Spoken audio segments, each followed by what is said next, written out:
Hey everybody, Garrett here. Today we're going to be talking about the Bricklink Designer Program Series 7. Now they only choose 5 out of all of these, so I'm going to be talking about my top 10 that I think could be in consideration, and I'll give you my 5 that I think will be chosen. Let's get into it.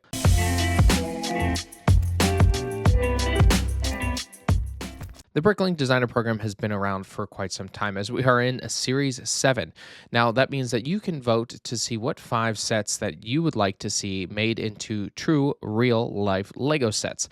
Now, you have until February 21st at noon Pacific time to vote. Best way to crowd support is to go over the bricklink.com webpage for the Bricklink Designer Program.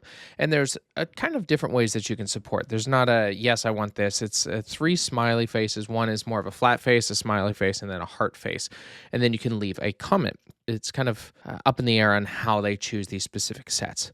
But it kind of has come down to a lot of the sets are chosen by, well, castle theme and some other steampunk, it kind of is a crapshoot. But what I'm going to do today is I'm going to try to pick what I think at least the top 10 that'll be in consideration, just based on having this only happen a couple days right now for voting and supporting, and what I think the 5 that will be chosen. So let's go through this list here. The first one under consideration is the Canal Houseboat. It's by Jonas Kram. Now, he's already had 2 selected before, and this is his 3rd entry to be possibly selected. He did put this through Lego Ideas, and it did reach 10,000 votes, but it was not supported to become a Lego set. I think it's a lot harder to become a Lego set over there, so that's why a lot of these sets have been put over at the Bricklink Designer Program.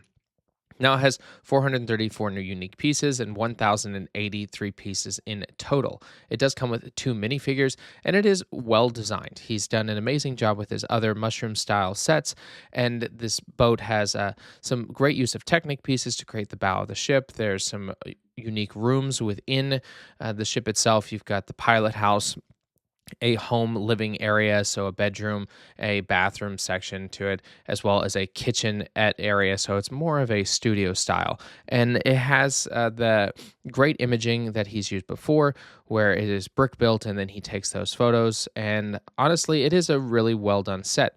Biggest problem for me is if he wins it, this is his 3rd time. And at this point, he's probably made $1 million in making these sets from being sold. Not saying that he can't submit them, but I wish there was kind of a break between, because this is his 3rd in like 3 series, but I digress. This one will most likely be chosen. The second one I think will be chosen is the Elven Haven. This is by Nicholas Carlyle, and it was submitted, I believe, in the previous Series 6, but now it's been updated a little bit more for Series 7, and it looks like a Rivendell set, but I mean, it's Riven. It's a Rivendell is Elven, and this is similar in Elven. It's got a different tiled roofing to it. It has a large stone structure on the ground level, and it has modular pieces and areas that you can open up the section, kind of create a closed look or open section to it. The configuration allows for, I guess, different modular styles that you want. If you want it, as I said, landscaped and open. It has tree systems that kind of extend outwards from either side. It's 3,971 pieces with, it does have 8 stickers and a few minifigures to it. I'd say if I could look, it's 8, well, it's really 6 minifigures plus 2 sculptured figures used for sculptures, and they do have a YouTube video that you can go check out as well. Number 3, the Medieval Seaport with Cog and Crane. Now, they've done a couple medieval builds before, and this one is a ship-built one, which I believe they've had a ship-built one before. Sorry, this was by Brick Perfection.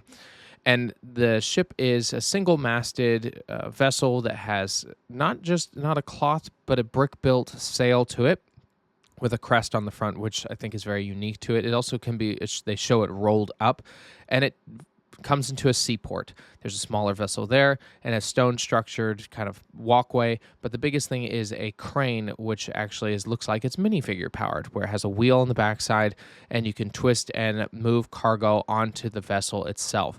Now, I'm not sure exactly what the cargo is, but it could be anything and everything that you'd want it to be. It has some interior detail to the ship, and it's 3,575 pieces. And there's a video as well showing the operation of the crane and how the ship works. And the minifigures, it looks like we're getting at least 1, 2, 3, 4, 5, 6, 7, 8 minifigures on this. So that's quite a lot for a set. So that's number 3. Number four, the sushi restaurant. This is by Brick Project. And Brick Project, I believe I've seen him on Instagram doing some wonderfully detailed small scale store like builds, and this is no exception to that. It's 3,409 pieces with 25 stickers and 7 minifigures. Now, this has, I think, a lot of character to it, very stylistic to the Asian lifestyle and Japanese, Chinese style of building, with some really cool features such as a tram that runs behind or to the side of the building, has sliding doors similar to what you'd see in that region of the world. And you can lift off the roof section, or not lift off, excuse me, like split the house in half, showing the interior of it as a small sushi room, an office space upstairs, as well as the kitchen and the downstairs. And uh, it's really well done. They built a wonderful build that can be modulated as well, where you can create a long street section with the tram only having two different rail systems or a single rail. Like, there's modularity to it. There's a lattice work over kind of a garden section to it. There's even a little cart with some food that can be sold. I think this one is definitely going to get selected here. Number five, the Haunted Hotel Brickwood Manor by Brick Project. Also, now it is not likely that we're going to get two selections from the same builder, but it's not unheard of. It's never been done before, but it doesn't mean that it won't happen. There's quite a few floors.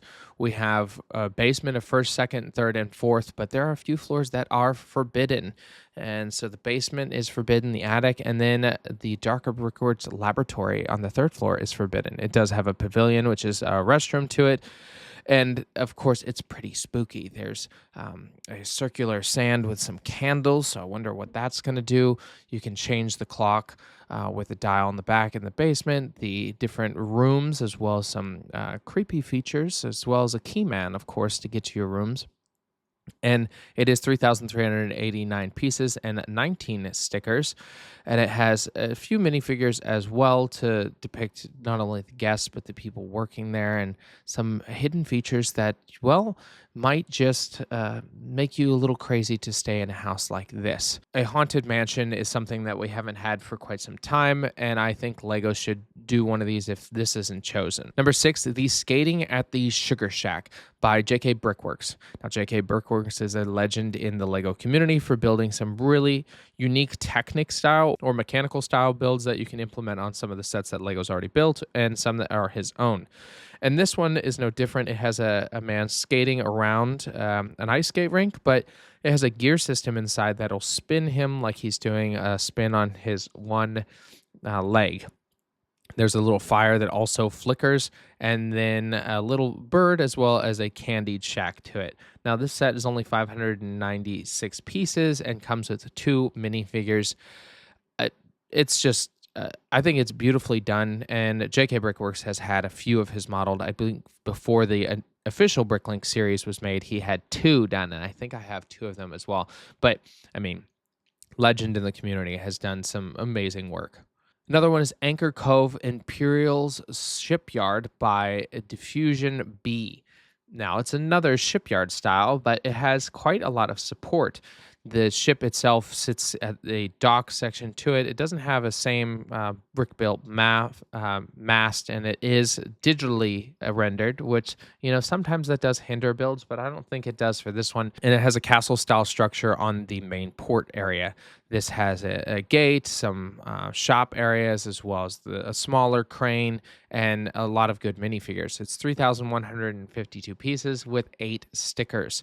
So that is a fun build in itself, and I think it is definitely a consideration just based on what support we already see on its page. And the ship itself is actually being built on the dock, so that's kind of cool. Instead of just a normal ship in port, this is lifted up, so it is under construction. Number 8, the Steampunk Mobile Observatory. It's by Bricky Bricks 82. Now, this is a very steampunk build, as it is primarily gold, black, and brown.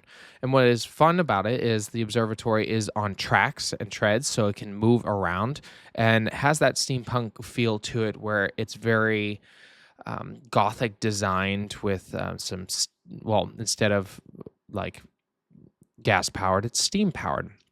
There's a little car that actually comes out of a small garage underneath. The observatory is on the upper section and can rotate around. There's a little bed and workshop area. Of course, that's not going to be the most comfortable place to sleep next to the fireplace, but the upstairs has a little sitting room as well as the large scale telescope and different areas for observation and scientific equipment. It's 2,761 pieces and will come with at least four minifigures, as far as I can tell by the photos here. So yeah, that one's unique, especially in a steampunk sense, since that hasn't been done in a Lego form just yet by Lego. Number 9 is the Northman Fortress. It's by Mocker Mami, and it's another castle. This one has more of a woodland feature to it, as it has a lot of wood structure for the kind of fencing. What is unique, I think, is that it looks like it's been under attack. So there's a lot of swords stuck in it. There's vines growing up across it. And it means that, well, a lot of people have been trying to get in and they just have not been able to. There's even a little boat. So it's on a swampy area to it. So that's probably why it has that kind of decrepit feel to it. But the brick built design of it has some great functionality of having angles to the build for the upper section instead of just a standard block. You can open up the mid-size area to see the courtyard on the inside, and the rooms themselves open up. What I like is what my favorite part is there's a giant horn that comes down from the upper section, the tower, and down. So it looks like it's, sound the alarm and make sure that everyone's aware when somebody is coming. It's 3,990 pieces and comes with 4 minifigures in total. And number 10, the Desert Empire by Krakenator. Now, Krakenator has also had one of its designs chosen, I think even two of the designs chosen. So this is another entry that looks good. Not excited if it does get chosen because I would like other people to get a chance to get chosen as well. This is 4,000 pieces, and it has a good many minifigures because it's a large build.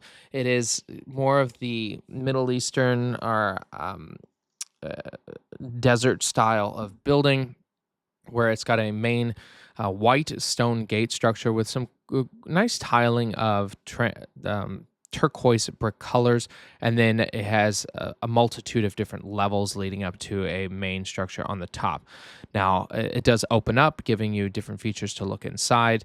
And of course the rooms are all unique. There's a gold room with someone trying to steal some gold, a armory, a kind of wizards or like a magician's area. There's a kitchen area, and then there's a little lounge section on the top with like a day bed. Overall, it's extremely detailed, a high piece count, and it is a very nice model. So these are the 10 that I think have the potential to be chosen. And now my top 5, the 5 that I think will actually be chosen are the Canal Houseboat by Jonas Kram, the Sushi Restaurant by Brick Project, the Skating at the Sugar Shack by JK Brickworks, the Northman Fortress by Mocker Mami, and the Elven Haven by Nicholas Carlier. I think all 5 of these have high potential to be chosen. A lot of it comes down to, well, they've got great imaging. They have high support, as we've seen already with some of them being projects select or designers with projects selected before. Comment section is loaded. That's usually a great indication that people are interested because they're not only liking it, but they're leaving a comment about it.